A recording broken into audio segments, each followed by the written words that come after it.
Hi and welcome to a discussion with Bailey Miller. We will be talking about his paper Walkin Robin, Walk on Stars with Robin Boundary Conditions. We will be particularly focused on the Robin boundary conditions and how to extend the already existing Walk on Stars algorithm to those boundary conditions.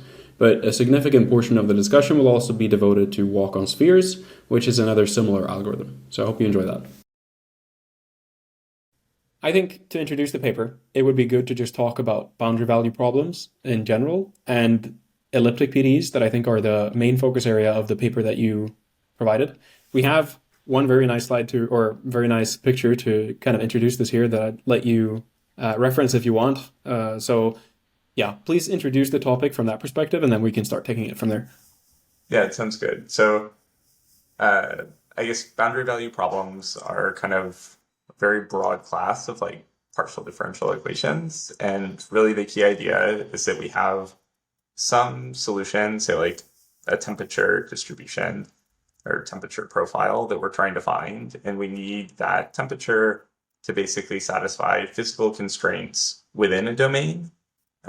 So in these like steady state problems that we look at in this paper, it's kind of like once we let time run for a very long time, the temperature will reach a certain distribution, and we need to make sure that like the temperature distribution we're finding satisfies this, these constraints. And then I guess importantly, and where all the complexity from these problems comes from, is that on the boundary of the domain, we have certain conditions we place on that temperature profile. So on some parts of the boundary, we might know what the temperature is. And so there it's kind of, you say the solution must equal this value on the boundary. In other cases, we might not know the exact solution, but we know the material that the boundary is made of, and so we know how the temperature might interact with it. So we might say the gradient is the temperature is zero in the direction of the boundary at those points. And so kind of more intuitively, you can think of these boundary conditions as kind of defining places where heat is maybe being absorbed or reflected on the boundary. So if you give all these boundary conditions, then you say, what will the temperature be at any point in this domain? That's really like what we're trying to solve for or find. So at a very high level, like that's what these boundary value problems are all about. And like with the problems that we focus on and like this body of work, we're focused on kind of the simplest of boundary value problems, I would say, which is the elliptic PDEs or Laplace PDEs. And in this case, the only constraint we enforce in the domain usually is that the Laplacian of the solution has to be zero, meaning that it's kind of maximally smooth or boring, right? So like if you kind of let a temperature distribution or heat kind of evolve over a long period of time, you expect there aren't going to be like spikes in the temperature in the middle of the domain away from these boundaries. And so that's kind of like what problem we're solving mathematically, and like what is this useful for? Well, if you can go and simulate physics efficiently and you can take these PDs and basically model physical systems with them, it gives you a way to kind of see what will happen with some physical system without actually having to go and run like a physical experiment. So you can do everything inside of your computer. So if you're designing, for instance, like the Mars Curiosity rover, like we have shown here, you might want to know, like, say, what's the temperature going to be on the surface of this rover when it's sitting out on like the surface of Mars, and it's collecting like radiative heat from different directions. So like light will, hit the rover and kind of heat up the surface, and we want to know how the temperature will distribute over that surface and inside of the rover. And so this is, not anything new. People have been solving these sorts of problems for as long as we've had computers. But really the thing that's changed more recently is that the geometry that people would like to simulate on has become increasingly complex. And so if you look at like this example for the rover, we have this like, to be clear, this is just kind of a toy model. So this is like an artist generated like model of the Curiosity rover. But if you look at it, like there's a lot of complexity in the actual shape of this boundary, the number of triangular elements. Not all of them are like super regular. It's not like a mesh that's like made ready for simulation. And part of the reason that geometric complexity is like increasing more now than maybe it was before is that one, we're building more and more complicated systems, and these naturally will have more complex geometry. but then also like our manufacturing capabilities are getting better and better. Like 3D printing means we can basically realize any shape that we want in like the physical world. So when you have these degrees of freedom removed from design, uh, or I guess more degrees of freedom added to design, I should say, and you can design all sorts of shapes and all sorts of geometry, it becomes even more important to be able to simulate these like really complex geometries inside of some physical simulation. And so all we we have a whole body of work that's really building on work that's been around since the 50s. But we have this whole body of work on trying to build really efficient Monte Carlo PDE solvers. And I can get into what the Monte Carlo part of that actually means. But really what we're trying to do is say, let's build solvers that can handle this complexity of geometry like naturally and in the ways that we kind of are used to handling this complexity of geometry in computer graphics. So for context, like these sorts of meshes, if you're familiar with computer graphics at all, or even if you've just seen like a Pixar movie or a video game, this isn't wildly complex in those settings. And yet in those settings, we're able to like visualize these things almost instantly, right? Like we have NVIDIA's like RTX like graphics cards that can give us like real-time ray traced renderings that visualize these scenes. And so it turns out that visualizing these scenes is also solving not a Laplace PD, but it's solving a different sort of physical equation that's simulating light. And so all of this work is kind of saying, let's use solvers that are very similar in spirit to the ones that are used for light transport and visualizing these scenes, but instead use them to do physical simulation. And so this is interesting because it takes us beyond just like visualizing these things for kind of like video games or Pixar movies or for design, and takes us into this whole realm of applications you can support with this level of geometric complexity around essentially like the design and optimization of like very complex physical systems or systems you'd like to interact with like the physical world. Mm-hmm. I have a couple of follow-up questions on the things that you said. I think the first one would be to take a step back and look at the scope of potential applications that we have for this. So we have perhaps the most common example of application, which would be heat transfer, or at least that's the one that's highlighted in this example, and I think is recurring throughout the paper. Are there additional examples that you can think of where there are applications where solving elliptic PDEs in particular are a challenge and where we think that a more efficient approach to it would potentially help us? Yeah, so I use heat because I think it's probably the one that we have the most like intuitions for, like, and anyone kind of understands at a very basic level like kind of how heat behaves or like thermal behavior. But yeah, these like even these very basic linear elliptic PDEs and the Laplace equation can be used to model things like electric potentials. And so if you're building like a circuit board and you want to understand like the electric potential or the kind of the behavior of charge over that circuit, you can essentially use these methods there as well. They're also useful even outside of just like purely physical simulation. In graphics, like we often essentially can use Laplace PDEs to interpolate or like smooth data in general. And so this is also just a general way to basically get like or interpolate data, I should say. And there's some interesting papers, even in like SIGGRAPH this year, where they use actually these Monte Carlo methods and solve Laplace PDEs to get, I think in their case, they're getting like texture coordinates inside of a deformation cage, where essentially you have some data defining these coordinates on the boundary of like a cage or like a shell around like a mesh you're trying to control. And you can then produce like a texture space or coordinate space by solving these PDEs subject to those boundary constraints or subject to the constraint that you match the coordinates on this mesh. And that allows you to basically deform like arbitrary meshes, because as you move the mesh, the solution to the PDE tells you how the coordinate space like deforms. And then I'd say like, there's like any number of like, whether it's like problems in say like chemistry or biology where you want to model essentially the behavior of something that's like diffusing over time.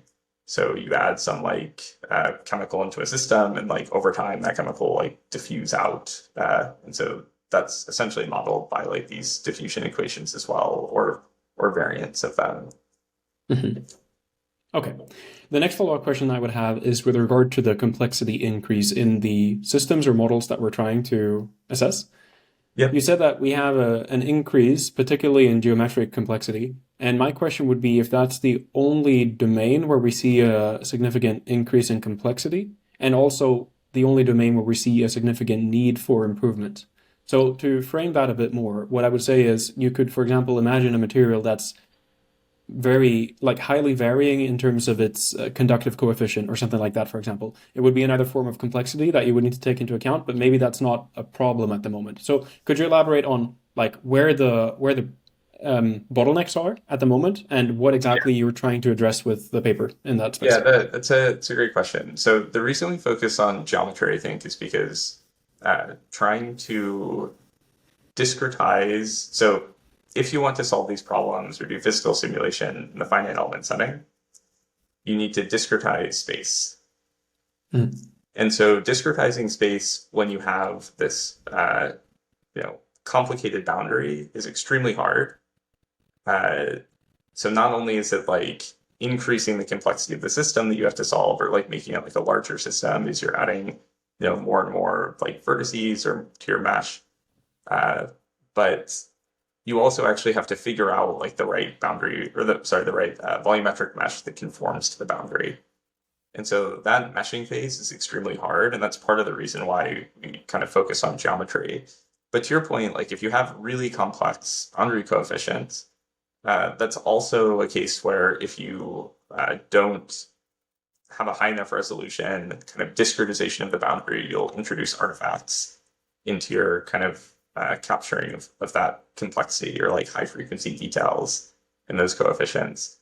So that's definitely also a benefit of these methods. I think we really focus on the geometry though, since you could kind of always conceive of like subdividing your boundary mesh, or subdividing like the place where you have these coefficients defined, and if you like really want higher frequency detail in those settings. But there's like a limit to that, right? It's like if you have a really, really high frequency boundary condition or really isolated sources on your boundary, then that might introduce artifacts if you try to discretize it.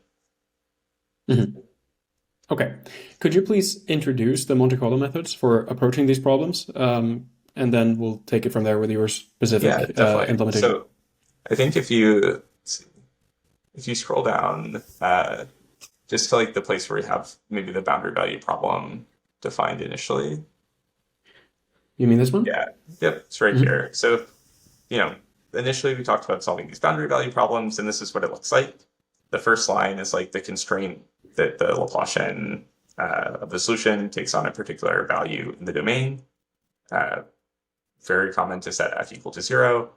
And then in this particular paper, we have not just Dirichlet boundary conditions, which have kind of been handled for a very long time, but we also add these Robin boundary conditions. And so the starting place for like solving these PDEs is first just recognizing like the solution satisfies this PDE. And kind of the first step is we write out like an integral representation for the solution. And so like, what do I mean by integral representation? Here we define the solution in terms of the constraints we place on it. But you can also take these constraints and basically infer a particular integral that the solution must be equal to. And so this is known as like the boundary integral equation. And so if you scroll a little bit further down, we'll just use this one, right? Right here. So equation 2 will hold for any solution to equation 1, or to the PDE that we showed in 1. Like this integral equation has to be true. Typically what happens if you look in like a standard textbook for boundary integral methods is they define this integral over like the entirety of the domain. And you have essentially it relates the solution at any point in the domain to, you can ignore the second line of the integral, say f is 0 for now or for simplicity. So it relates the solution in the domain to both the solution and the normal derivative on the boundary. And that's like a unique property of the Laplace PD, is that it only depends on the solution and the normal derivative on the boundary. So you might look at this and say like, okay, well, if you're familiar with Monte Carlo methods, we know Monte Carlo methods are basically designed to evaluate integrals. That's or at least that's one of their like main applications or strengths. And what it Hmm. essentially says is if I have this dependence over the boundary, I don't really need to go and kind of sum up every piece on the boundary explicitly. I can just sample points on the boundary, kind of proportional to these kernels, or even uniformly. I can sample points on the boundary and get essentially an estimate of this solution. Uh, all the complexity, though, comes from the fact that we, one, don't actually know the solution or the normal derivative at every point on the boundary. So that's kind of the first tricky part is like, even if you could evaluate this integral, you don't know u and du dn everywhere on the boundary. And the second part is we actually, with the exception of like very simple kernels, like the free space Green's function, etc., these kernels aren't always known for the boundary. We kind of only have like a few simple kernels that we can use here. So like if you could wave a magic wand, you could produce a kernel which basically zeroes out the boundary data that you don't know in this integral. And this is what this would be like the ideal thing that you do in like the Monte Carlo setting is you take this boundary integral equation. This gives you the solution as long as you can evaluate it. You can basically choose a kernel to use here that will zero out the boundary data that you don't care about, and then you can evaluate this equation with like a Monte Carlo estimator. You're good to go. But the problem is like we essentially don't know those kernels for arbitrary domains. Mhm. What do we mean when we say zero out the data that you don't care about in this case? Like, what would be an example of the data we don't care about if we're trying Yeah. to assess this integral? Well, so if you think about in equation one, we had either the solution u equals g on the boundary. So we Hmm. knew that like u had to be equal to this function g. And Right. so you can imagine that as a result, everywhere on the boundary where I know g, I can go and substitute g for u in that integral expression. Hmm. Okay, I see. Would you be able to say a couple of more words also on the connection between the boundary value problem as formulated here and the integral version of that? So, Yeah. if we're talking about heat, for example, and heat transfer, it's kind of intuitive, and I guess this is one of the early examples that are given to relate these two, that the heat escaping the system or making it into the system is ultimately the only thing that matters for the distribution of heat inside of the system. Yep. Um, could you elaborate a little bit more on like how we're able to dictate the entire distribution of u? I guess in this case is the function that we're trying to evaluate. Um, only like only knowing the boundary, because in this formulation here you have an equation that at least dictates each part of the interior, Yep. And but then in this one you're only integrating over the edge. And could you give some more rationale for the intuition behind why yeah. stipulating the value only on the boundary is sufficient to dictate everything inside? Yeah, so I guess crucially we need both like the value and then the normal derivative on the boundary. Just if we essentially Sure. use kind of the simplest free space kernel, and when I say kernel here, these kernels essentially say like, if you want to think about like that kernel P, for instance, it says how much heat travels from like this point on the boundary to this point in the domain. It's kind of Hmm. like one intuition for it. Um, so the the reason that we can do this like intuitively is maybe because when you impose that the solution is smooth everywhere, that the Laplacian of the solution equals u everywhere, you're really restricting the class of functions that you can actually like solve that PDE. And it turns out that these functions are simple enough that they can be parameterized entirely or defined entirely in terms of the boundary data. And this like rolls out of essentially just like an application of like divergence theorem and like some vector calculus like product rules. So it's very simple to basically take like the solution u. You can then say you can basically then define that in terms of like the Green's function integrated over the domain, and then you can use divergence theorem to basically turn that into this expression here. Um, Maybe to give like one other kind of interpretation, like if you just look at this integral and think of it as kind of functionally being the solution to that PDE, we could just go and check, like, does this integral satisfy the PDE? Hmm. And so what you can see is like if you take the Laplacian of this integral for any point in the domain, when you take the Laplacian of this integral, you can actually show that this will be equal to 0. So it's like this integral itself at any point in the domain, regardless of the boundary data, as long as it's like smooth, uh, this will give you a Laplacian of 0. And then you can show that like in the limit of x approaching the boundary, that this integral will actually just essentially equal the value like the Dirichlet data, or this value like UZ. Hmm. So in other words, like we're designing this integral such that as you approach like a point on the boundary, it will give you the solution at that point. Or if you take Yeah. the normal derivative of this integral and then you take the limit as that integral approaches the boundary, it will give you back out like the normal derivative at that point on the boundary.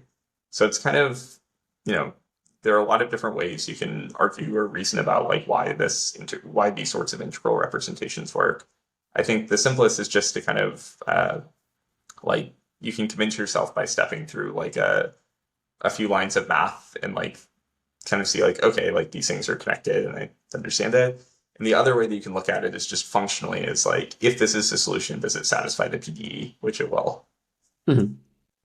Very good. So with that, maybe we can talk more about the sampling that we want to do in the Monte Carlo step, and then discuss the different kind of approaches we have, starting with walk-on spheres or whichever is easiest to begin with. Yeah, so I think maybe the first thing to mention, and it shows up in this figure that's like right below this integral, is that initially I said like, okay, you could think of this as being defined over the whole domain, and that's normally what people do in like the boundary integral equation literature. It's like a very common way to set up these problems. Mhm. But there's nothing that restricts you from using any subdomain of like the actual domain. So when I say subdomain, I really just mean take your initial domain and kind of draw any sort of domain around inside of it that contains your point x. And if you think about it, like on that subdomain, there also is a particular solution value or normal derivative the solution will have. And so in the same way that like the solution at the center of the real domain is defined only by these values, the solution at the center of a subdomain is also defined only in terms of the values of the solution and normal derivative on the boundary Mhm. of that subdomain. So, How okay, do, like, how does that help us? So maybe you're going to get to this, and maybe I'm asking too early of a question. But the thing that strikes me when hearing that is, fine, we can do that division, but then we're still running into the problems of a new domain and a new yep, boundary of that domain and a new equation pertaining to that boundary of the domain. So yes. how do we take that and actually leverage it for something that's useful? Yeah, so really, like all the magic of this comes out of the fact that if you pick the right subdomain, these integrals will simplify. Uh, so essentially, maybe the one other ingredient that I should add here is that in all of this, we've had these kernels, which I've just said, like we have these kernels. The kernels themselves are just solutions to the PD we're solving, but with like a delta response. So, you know, the Laplacian of the kernel is equal to a delta function, and that will give you g, known as like the Green's function. And then if you take the normal derivative of that, you get p. And kind of the only thing that will vary across these kernels are the boundary conditions we place on them. So effectively what we can do is if we pick the right kernel, it will get rid of the boundary data we don't care about. And it turns out that for simple subdomains, we actually know what these kernels are in closed form. So that's kind of I guess if we scroll down to, it should be the section with Walkin spheres, or maybe we missed it in the background. Uh, so the original Walkin spheres paper, and I guess I don't have an integral expression for this immediately here, I don't think. Uh, So the original like Walkin spheres method, which is from like the 1950s, makes this really beautiful observation that if you pick your subdomain to be a ball, so pick the largest ball contained inside of the domain, then we know the Green's function for that ball, and the Green's function being this function g, and g will be equal to 0 everywhere on the ball. So what does that mean? Like if we go back up for a second to the integral we were looking at before, Hmm. Yep. So in this case, if g is equal to 0 on the boundary of the ball, so the ball would be a in this case, we choose a to be a ball, that means we don't have to know the normal derivative at all. So we've reduced the integral to only relying on the solution on this subdomain. And so what's interesting about that is it effectively says that if you want to now use a Monte Carlo estimator, you can basically just pick a point or sample a point on that ball, and you just have to go and evaluate the solution at that point. But if you look at equation 2, this is itself an integral representation for the solution anywhere in the domain and with any subdomain, so we can just go and kind of recursively apply this procedure. Mm-hmm. So okay, and the way you would do that then, sorry if I'm interrupting, but the way you would do that then is you would pick a sufficiently small subdomain and then evaluate the average value and then simply assume that because this is a smooth function we're doing, you're just estimating it to be uniform over that small domain, or do you do something else? Okay.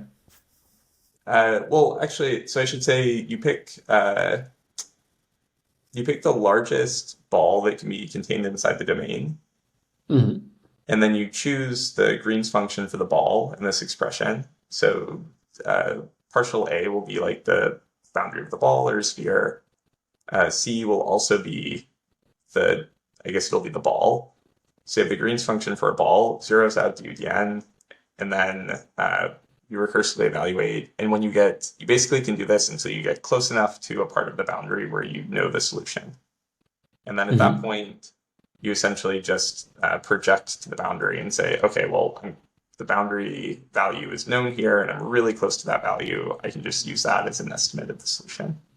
Mm-hmm. Okay. And the reason why we can't go all the way to the boundary, why is that? Like, so I could imagine you can place a sphere, at least in most situations where it actually intersects with the boundary, and like maybe doing it for all boundary points will be cumbersome because the intersection point, if you're rigorous, is infinitely small. So maybe that's the issue, or the issue is just that we want to do it also for settings where the edge is like where you have like a triangular edge or something like that, and you can't. Oh well, you could approach that pretty much in the same way. I guess is the issue that you have an infinitely small intersection with the boundary, or so I guess the problem is there is technically no intersection with the boundary because we only know essentially the subdomain has to be contained entirely inside the real domain. Oh, okay.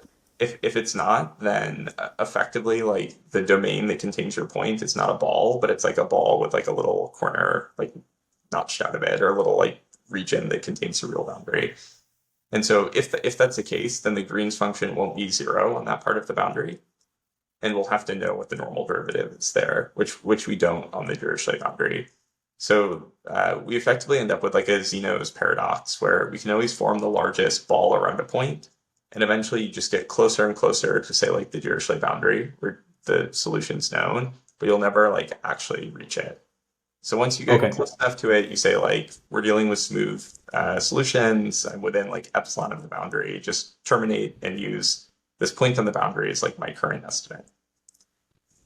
Okay, so the point I was neglecting before is that if you would pick a point that intersects with the boundary, you lose this simplification of the equation because you also have to take the derivative into account, which you wouldn't need to otherwise. Exactly. Okay. And okay, cool. Also, like worth mentioning here, I think if you scroll back up to this, there's a place where you have like a few walks, figure 2, I think. Mm-hmm. Yeah, so this is like what this procedure looks like on the top left side. And the version I've described so far is just for like construct a ball entirely inside the domain. And that top left case is essentially what happens when we know the value of the solution ever on the boundary. And if you're familiar at all, like this Brownian motion perspective of like the heat equation, where one way to simulate heat is to basically run a random walk using Brownian motion, where you kind of simulate your Brownian motion, taking really small steps or sampling from like a Gaussian that's concentrated under a current point. So if you do this, you'll take like really small steps and you'll end up with like a Brownian random walk that eventually absorbs into the boundary. And this is actually computing the exact same exit distribution on the boundary or it'll end up exiting the boundary at the same points as like Brownian motion would. It's just an accelerated variant. And you can kind of see why this happens, because if you take a ball and you think about like where Brownian motion would exit on that ball, it's a uniform distribution. And so if we uniformly sample points on this ball, we're effectively kind of simulating the exit distribution of Brownian motion on the ball and kind of repeatedly doing that until we get close enough to the boundary that we say it absorbs. Mm-hmm. I guess that would generalize also to other kinds of randomized distributions. So you could have a random walk parameterized as a Brownian motion, which like uses normal distributions, right? But you could have other distributions that are nevertheless symmetrical that could be used for something similar. I don't know if that's a generalization where there actually are applications, but it seems to me like this is not restricted necessarily to normal distributions and Brownian motions, but really any simulation where you have a symmetrical random walk of some sort. Yeah, I think yeah, it's an interesting point. I haven't thought about that. That I guess another way you could say that is like if you have a symmetric process of some sort in at least in like a Euclidean space like R2 or R3, that effectively that process is sort of solving like a Laplace equation. Like if its exit distribution from the ball is equivalent to Brownian motion, then its exit distribution over the domain would also be equivalent, like if it's still symmetric. It might spend different amounts of time in different places in that ball. But as long as it's symmetric, like the exit distribution on the boundary will be the same. Maybe, yeah. So I'm not able to think of a case where it would, or think of something that would contradict it. But anyway, so cool. We have this way of of sampling the system in the top left. My next question would be: this will give us a way to estimate the value of the integral itself. If we're interested in the value for u across the entire domain, how do we bridge that gap between the integral? Because the integral, that's my question, or that comes back to the question I asked earlier, that whether you pick a small domain and sample it there and assume that that's going to be the function value. If you take a very large circle like this, you're going to get one value for the integral. How do we infer what the value of u is across that entire domain? So the like naive thing you can do is just say that you'll pick like a grid of points across the domain where you'll run your solver, and you'll kind of run independently for each point. And, naively it might be like, oh, well, this sounds really bad because we have to solve for like a dense set of points potentially. And FEM was giving us this dense solution kind of all at once. And I think there are a couple ways to think about it. Like one is that in this world of like GPUs and infinite parallelization being a good thing, like the more you can parallelize your algorithm, the better. It's actually kind of nice that we can say like the more computational power I have, I can just keep solving all these points independently of each other if I wanted to. So that's like one perspective is like, if you really do want the solution everywhere, you can do it and you can solve independently. The other thing though is we actually have, there are a few papers, one of which that like I worked on with the same collaborators from this project, where we essentially come up with schemes to solve for the solution at a couple of points and then share that solution or those values across the entire domain. And it actually goes back to, if you look at equation 2 again,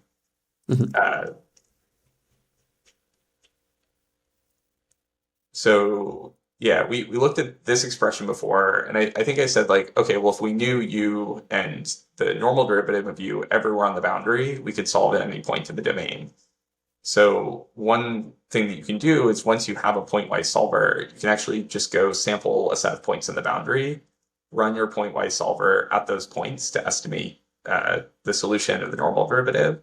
And then at any point in the domain, you can basically evaluate the solution by like sharing these sampled points across every point of the domain.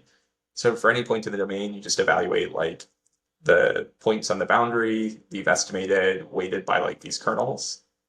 And since those estimates only depend on the points on the boundary, and the only thing that's varying as you move in the domain are like the values of the kernels, you just have to like reevaluate the kernels for different points in the domain.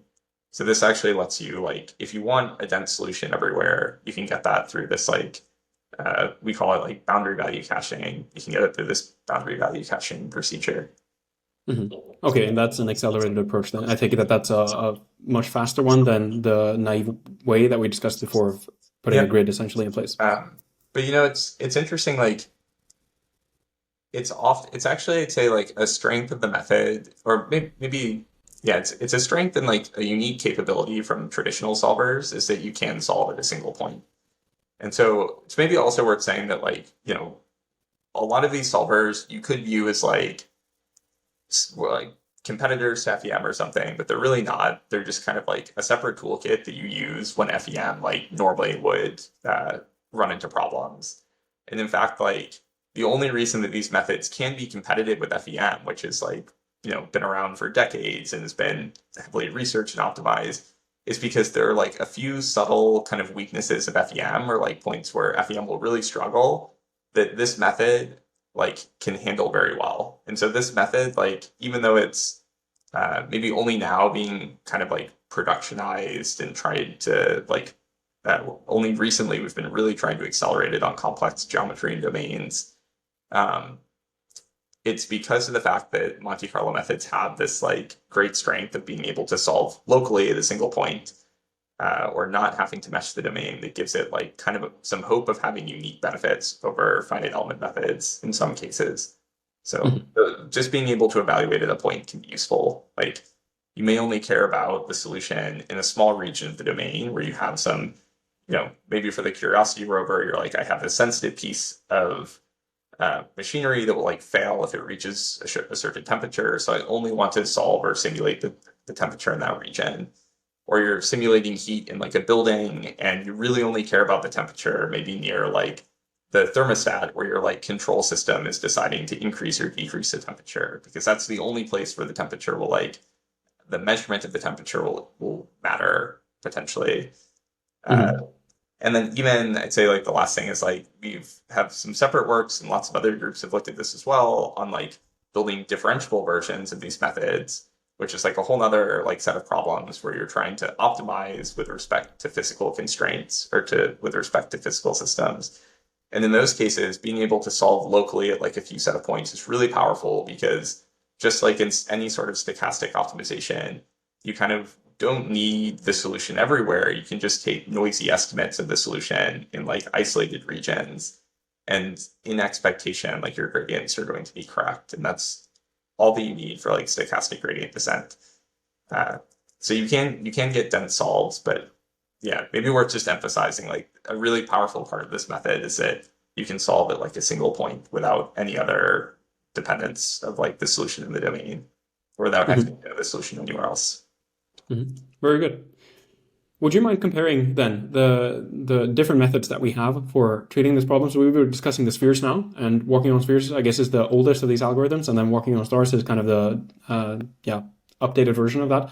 Could Yep. you take us through what like how they differ, these approaches? Yeah, absolutely. So in Walkin spheres, you essentially operate under the assumption that you don't know any of the boundary data, uh, or you don't know the normal derivative on the boundary. And so uh, when you use like these Green's functions for the ball and you choose your domain to be a ball, you always have to exclude the boundary, right? Hmm. If you include a piece of the boundary, you're going to end up with like part of the boundary of your subdomain will have like this normal derivative that you need to know. And since you don't know that normal derivative, like you're kind of screwed. Like you maybe would have to estimate it in branch and you like run into all sorts of problems. But there are cases where essentially the Neumann boundary condition where it's the opposite. You don't know the solution, but you do know the normal derivative. And Hmm. so kind of the key insight from Walk on Stars was, well, in the cases where we know the normal derivative on the boundary, we don't actually have to exclude those parts of the domain from these balls. You can basically take the intersection of like your ball with the domain, and on the parts of the boundary where you intersect, you'll end Hmm. up, and I think this maybe now is like equation two, or wait, sorry, not, Equation two? not equation two, equation three. Okay. So in cases, this is where like the star. Well, I'll get to where the star comes from. So if you take a ball and you imagine including the Neumann boundary inside of that ball, essentially now you know the normal derivative on that boundary. You just Mm. don't know the solution. But as we kind of saw before, when we don't know the solution, that's fine because we can just recursively evaluate the expression. So what happens in Walk on Stars is we say, let's take balls that are larger than the kind of closest point on the boundary, or the distance to the closest point on the boundary, and they contain arbitrary amounts of the Neumann boundary. Now, if you do this naively, you end up with a problem, which is, while you can write down equation 3, you essentially can't sample it in a way that will guarantee convergence. So what do I mean by that? Like when we did Walk on Spheres, maybe one thing I swept under the rug is that the kernel in that case is constant on the boundary, and it basically gives you like a uniform exit distribution. And it itself will like the kernel will integrate to 1 on the boundary. Mm. So that means that like we can sample from that boundary because essentially when you do Monte Carlo estimation, like if you look at expression 5, you end up weighting your current estimate by like the kernel over the probability that you sample the next point. So if the kernel itself is a distribution, then that means that if you perfectly like sample it, these two things will cancel out. If the kernel is not a distribution, you're going to sample with respect to some distribution. So you'll have a value between like, like a positive value like in your distribution. And the kernel now could be like a massive value, like Mm. relative to your distribution, because the distribution has to be like normalized. And so this, like you could try to go run these solvers, but what happens is like every step of the walk, you kind of have this multiplicative increase in your estimate that's related to basically the difference between the kernel and your sampling distribution. So if you naively pick like the largest domain or the largest ball that you can, so it contains none of the Dirichlet boundary where you know the solution, but it contains parts where you know the normal derivative, and you just try to sample that, you run into trouble. Mhm. But what you can do, it turns out, is if you take your domain and you shrink it so that it still contains parts of the Neumann boundary, but it's star-shaped, then this turns out to give you a basically distribution over the boundary. Your kernel P in this case now gives you a distribution over the boundary you can sample. So what's a star-shaped region? It's just a region where at X you can see every point at the boundary. Like you can Mhm. travel there in a straight line without exiting the domain. And so maybe I won't go into all the details of this, but this leads to a pretty nice sampling approach where you just have to sample a direction uniformly. You intersect that direction or the ray in that direction with the boundary, and you either hit basically the Neumann boundary or you hit like the subdomain, like the spherical part of your subdomain, like the part that previously was a ball. And it turns out that sampling procedure is will exactly like important sample this kernel P. Mhm. And Is there so some conceptual reason why including a star? So I mean, we can get to the exact definition of that, but for the moment, like, is there a conceptual reason why if you do this for a star, you actually get a distribution at the end, a normalized distribution? Because to me, that's not clear. So there's one figure that I think is good that maybe we can talk about in the context of this, just showing where. Okay, let's see if I can find it. This one. Just showing where you wouldn't necessarily have a star region. So maybe we can explain what a star is in the context of this, because this highlights it pretty well, in my opinion. And then if there is some intuition behind why a region like the one highlighted here, if we include the gray areas, would not provide a viable alternative. yeah, so I guess in figure 5, like you can see that the region is star-shaped because essentially if you shoot a ray from X in any direction, you're either going to hit like the boundary of this ball, which is like I guess the green boundary that's inside of this like kind of uh, this like abstract shape. Mhm. If you shoot like a ray that's like directly up from that and kind of walk in that direction, you'll hit the boundary, the Neumann boundary. So like the boundary of this gray region. And so that essentially means that no matter which direction you shoot your ray, you'll only hit a single point. Mhm. And so because you only hit a single point, you can kind of easily like recursively evaluate your solution there without any branching. And there's actually like there's a lot of like geometric kind of insights you can have here. One is that the kernel that we end up using actually is identical to the kernel that, or it's equal to like the winding number kernel. And so the winding number, if you're familiar, basically tells you like how many times, if you're inside of a domain, like how many times it wraps around you. And that kernel should integrate to 1 whenever you're in a like closed region. So in our case, like if we pick a star-shaped domain, then we do get that this winding number integrates to 1. So it's like a distribution. The other constraint though for like a distribution is it has to be positive. And what happens with the winding number whenever you hit a boundary, basically the back of a boundary. So if you like hit something by leaving the domain and then coming back, the winding number will become negative, or the winding number kernel will become negative. And that's from the perspective of like a distribution, that means that this isn't really like a distribution over the boundary now.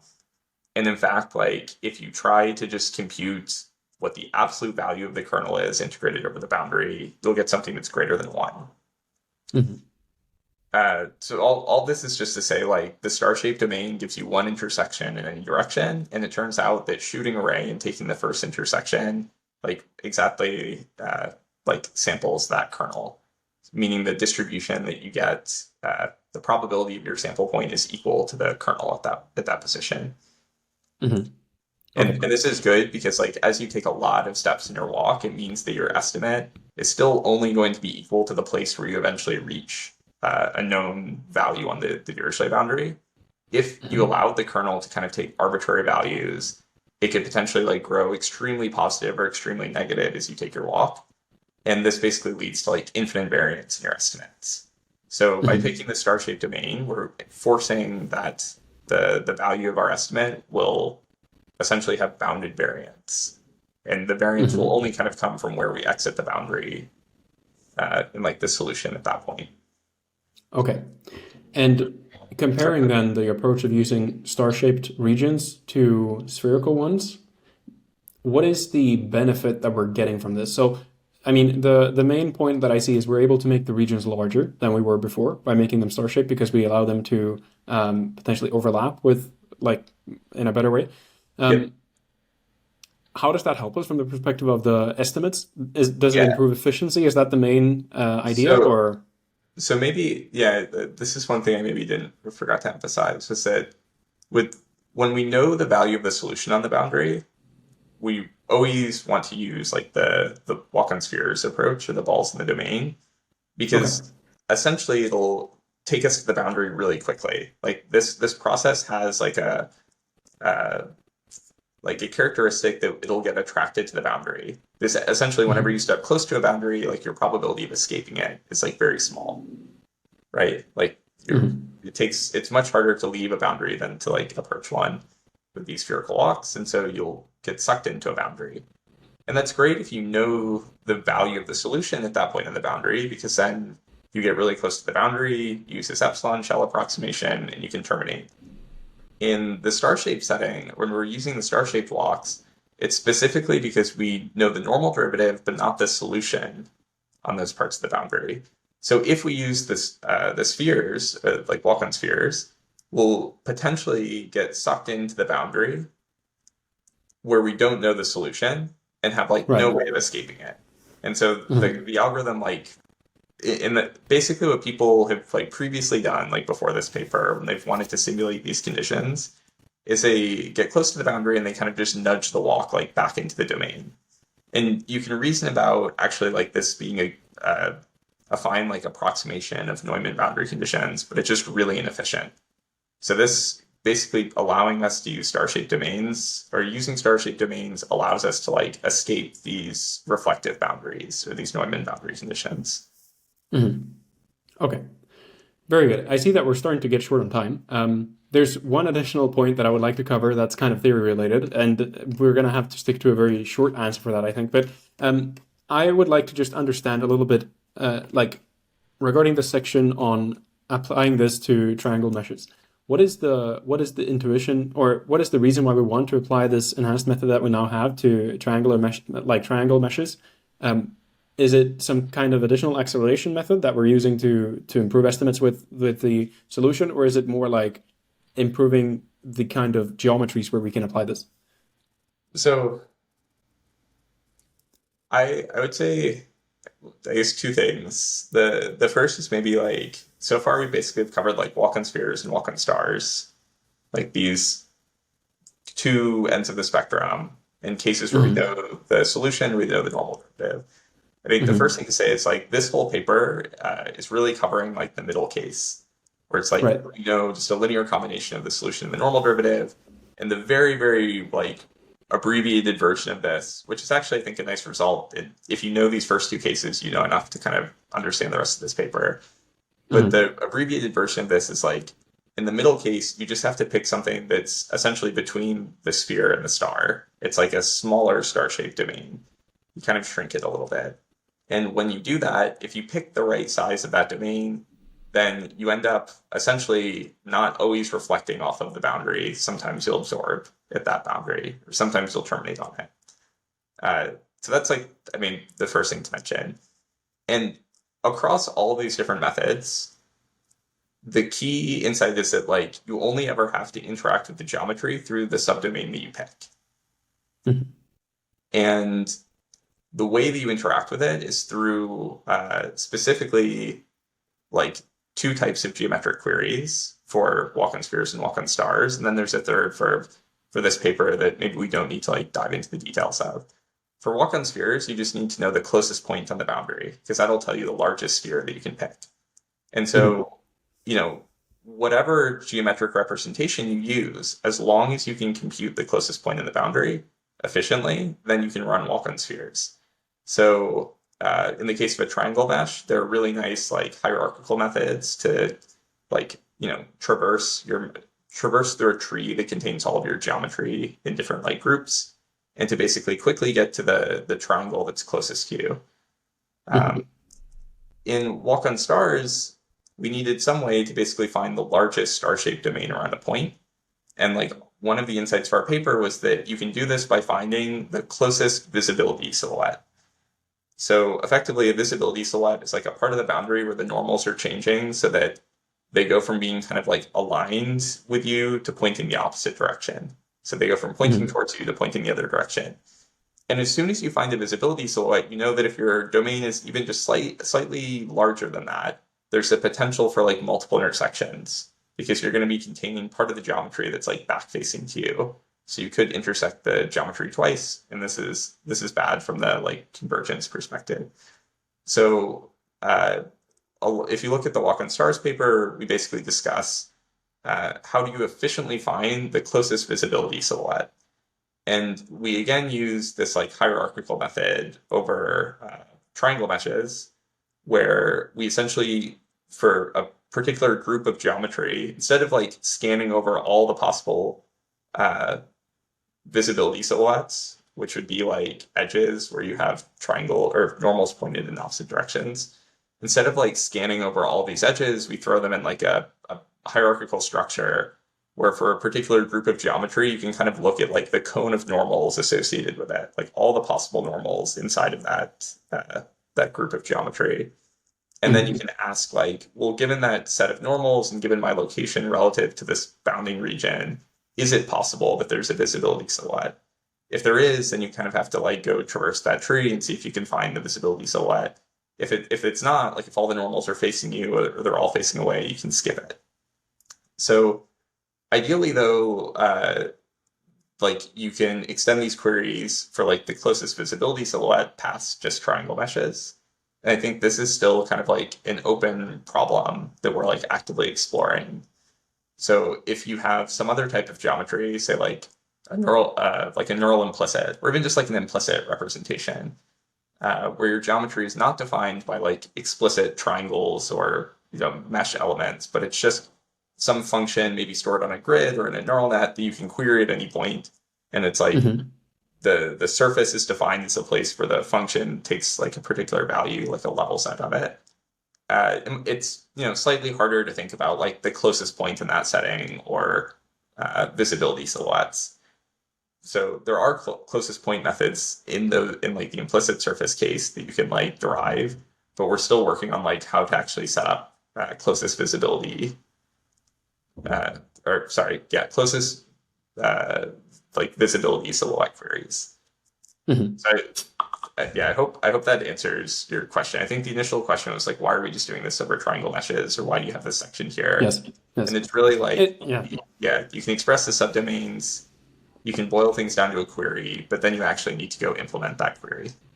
Mm-hmm. That's very good. And we need to start wrapping up. Apologies for throwing you such an open-ended question close to the end, but No worries. it's a pretty deep paper, so there's a lot to go into before we even start talking about the details that you changed compared to the previous methods. But with all of that said and done, the last question I would have for you is just, with this updated method now, what are like your specific maybe recommendations to the audience, like when to consider it, like what particular problems this would be useful for, or if there are any ideas that you would encourage the community to look further into, like potentially further research or similar. That's the final thing that I would ask. Yep. So I'd say like, definitely check out the project pages for both this paper and Walk on Stars and like the Monte Carlo geometry processing paper, which introduced this method to graphics. There are lots of like we have like an open source code base zombie, which you can basically go and use, which has all of these algorithms implemented. So if you're just kind of interested in trying out the solver inside of your particular domain or application, in a case where you're like, I really don't want to mesh the domain, or I just need the solution at these like handful of points, or I have this really high frequency like boundary coefficient that I am losing detail from when I discretize, you can just go try the solver out like in your own setting. I think that's maybe like the first way to like try to like use it, is like build things on top of this that just use the Monte Carlo solver in like a novel way. I think the second is like all of these methods. If you look at rendering, most of like rendering research, or a lot of it, for a very long time was focused on variance reduction. So these algorithms aren't like the final state of this is always how you solve the problem. It's like, this is maybe a good way to solve the problem that has bounded variance and is relatively efficient, but there's always room to like reduce the variance of these estimators. So I think there's a lot of room in just going and saying like, how do we make these things more efficient or faster, either through variance reduction or caching or other sorts of accelerations. And then I'd say the third is that, we've seen that this works really well. This method has a lot of potential on like a small set of PDEs. And something that we're constantly thinking about is like, how do we push either the boundary conditions or the set of PDEs we can handle to like a slightly broader set? So for instance, we haven't touched on like time varying or like parabolic equations in any of this work so far. There's a whole class of like wave equations that we'd love to be able to solve with a Monte Carlo solver, because there are a lot of settings in like optics where you typically have to run a wave solver, which is even more expensive, like a finite difference time domain solver. It's even more expensive than FEM. And it's like, it'd be great to have a Monte Carlo solver that we could use in those settings. So I think there's, the last axis or like frontier of this, which I'm maybe most excited about, is like, how do we get this stuff to work on like a broader set of PDEs? And something we've seen is like, oftentimes, like, there seems to be like a natural next PDE to extend to. I'm not sure like what that is yet. Like for this sequence of projects, it was like, first we got reflecting boundary conditions, then we got partially reflecting or Robin boundary conditions.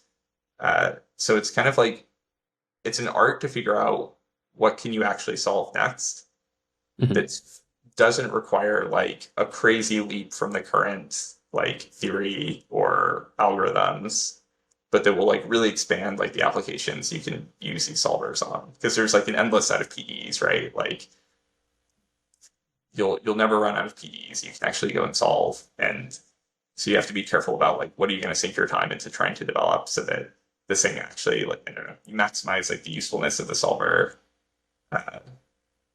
given like the changes you're making to it, or like the additional theory you need to modify it. Perfect. Yeah. I think that's where we can wrap it up. I'll put the links that you mentioned in the description of the video as well, so for people that are interested, they can check it out there. I appreciate you taking the time, so thanks a lot for that, and we'll close it here. Awesome. Thanks so much.